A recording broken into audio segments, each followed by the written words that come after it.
What is Gap Auto Insurance? There are a ton of choices out there when it comes to low-cost auto insurance.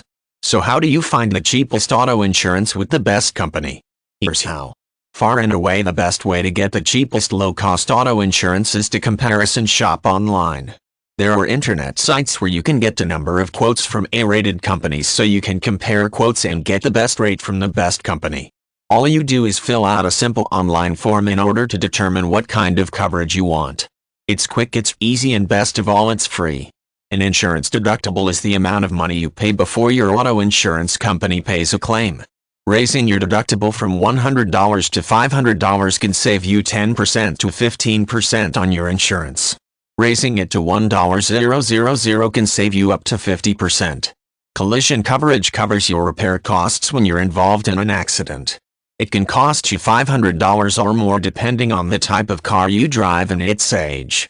The cost of collision coverage for older cars may be more than the cost of repairing the car.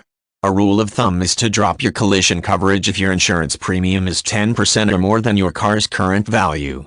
You can get the 15% discount with most companies by putting your auto insurance with your homeowner's insurance. And you can save 15% if you own two autos and insure them both with the same company.